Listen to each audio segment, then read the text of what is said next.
വാഴ്വിൻ ചെതുമ്പിച്ച വാതിലുകളടയുന്ന പാഴ്നിഴൽ പുറ്റുകൾ കിതപ്പാറ്റിയുറയുന്ന ചിടകെട്ടി കേവലത ധ്യാനത്തിലുറയുന്ന ചുടുകാട്ടിലെരിയാതെരിഞ്ഞ തിരിയായി ചുടുകാട്ടിലെരിയാതെരിഞ്ഞ തിരിയായി നേരു ചികയുന്ന ഞാനാണു ഭ്രാന്തൻ മൂകമുരുകുന്ന ഞാനാണു മൂഢൻ നേരു ചികയുന്ന ഞാനാണു ഭ്രാന്തൻ മൂകമുരുകുന്ന ഞാനാണു മൂഢൻ.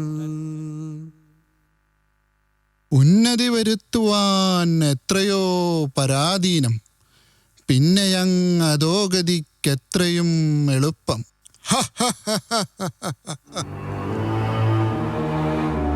ആരാ അത്? എന്നെ അറിയില്ലേ നിനക്ക്? വളരെ ആരാധനയോടെ എന്നെക്കുറിച്ച് കവിത പാടിയത് നാട്യമായിരുന്നു അല്ലേ? ആരെ? നാറാണത്തോ? നാറാണത്ത് ഭ്രാന്തനോ? അങ്ങ് എന്റെ മുറിയിൽ എങ്ങനെ? ഈശ്വരാ, എനിക്ക് ഭ്രാന്ത് പിടിക്കുന്നു. ഇതെന്താ മായയോ? വെറുതെ അല്ല എല്ലാവരും എന്നോട് പറയുന്നത്, നീ വേറെ ഏതോ ലോകത്താണെന്ന്. അല്ലാതെ പിന്നെ ഇതിനെയൊക്കെ ഭ്രാന്ത് എന്നല്ലാതെ എന്താ പറയാ? ഭ്രാന്ത് ഭ്രാന്ത് പ്രവൃത്തിയിലെ വ്യത്യസ്തതയും പെരുമാറ്റത്തിലെ അസാധാരണത്വവും എന്നെ ഭ്രാന്തനെന്ന് നാമകരണം ചെയ്തു. ഈ ലോക മഹാന്മാർക്കെല്ലാം മറ്റു പലരിൽ നിന്നും ഭ്രാന്തനെന്ന വിളി കേട്ട് കാണും. അപ്പോ നീയും അതിലൊരാളാണെന്ന് കൂട്ടിക്കൊള്ളൂ. അതെല്ലാം പോട്ടെ, അങ്ങ് എന്തിനാണ് എൻ്റെ അടുക്കൽ വന്നത്? ഒരു ഭ്രാന്തന്റെ സ്വപ്നം നിറവേറിയോ എന്നറിയാൻ. ഞാൻ അന്നു കണ്ട ആ സ്വപ്നം ഇക്കണ്ട വർഷങ്ങൾക്കു ശേഷമെങ്കിലും നിറവേറിയോ എന്നറിയാൻ. നേരം പുലരുമ്പോൾ ഒരു വലിയ കല്ല് ഉരുട്ടി മലമുകളിലെത്തിച്ച് അത് താഴേക്ക് തള്ളിയിട്ട് ആനന്ദിക്കുന്ന അങ്ങ് ഒരു വലിയ സത്യം ഈ പ്രപഞ്ചത്തെ പഠിപ്പിക്കുകയായിരുന്നു. ജീവിതത്തിൽ നമ്മൾ എത്രയൊക്കെയോ അധ്വാനിക്കുന്നു, അവസാനം അത് വ്യർത്ഥമാകുന്നു. ഇതൊന്നും മനസ്സിലാകാതെ വീണ്ടും അത് തന്നെ ചെയ്യുന്നു. അന്ന് സത്യം മനസ്സിലാകാതെ അങ്ങയെ എല്ലാവരും ഭ്രാന്തൻ എന്ന് വിളിച്ചു. ഇന്ന് ഞങ്ങൾ ഓരോരുത്തരും സ്വയം ഭ്രാന്തന്മാരാകുന്നു. അങ്ങ് കണ്ട സ്വപ്നം വ്യർത്ഥമായി പോയി. ഈ ലോകം അല്ല, എന്തിനു ഞാൻ ലോകത്തെ കാണിക്കുന്നു? നമ്മുടെ ഈ കൊച്ചു കേരളം എത്രമേൽ മാറി എന്ന് ഞാൻ അങ്ങേക്ക് കാണിച്ചു തരാം. പൂരങ്ങളുടെയും കലകളുടെയും മതസൗഹാർദ്ദത്തിൻ്റെയും നാടാണ് എൻ്റെ കേരളം.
ഇത് ഒരു ഓർമ്മപ്പെടുത്തലാണ്. പുതിയ ലോകത്തിൻ്റെ തിരക്കിനും വേഗതയ്ക്കുമനുസരിച്ച് കലകൾ പുതുക്കപ്പെട്ടിരിക്കുന്നു. കേരളത്തിൻ്റെ മാത്രം ആയോധന കലയായ കളരിപ്പയറ്റ് നൃത്തകലാരൂപങ്ങളായ കഥകളി, മോഹിനിയാട്ടം, തെയ്യം എന്നിവയുടെ പ്രാധാന്യം എന്നത് കേവലം പ്രഹസന വാക്കുകൾ മാത്രമായി ഒതുങ്ങി. രക്ഷിക്കണം, സംരക്ഷിക്കണം, ഇല്ലെങ്കിൽ കാലം നഷ്ടപ്പെടുത്തിയ കൂട്ടത്തിൽ ഒന്നു മാത്രമായി അവശേഷിക്കും നമ്മുടെ സംസ്കാരവും കലാരൂപങ്ങളും.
വാഴുക നഗരം വാഴുക, വീടു വാഴുക, വിരുദം വാഴുക, കാടുവാഴുക, കണ്ടം വാഴുക, കായംകുളത്തെ കൊച്ചുണ്ണി വാഴുക.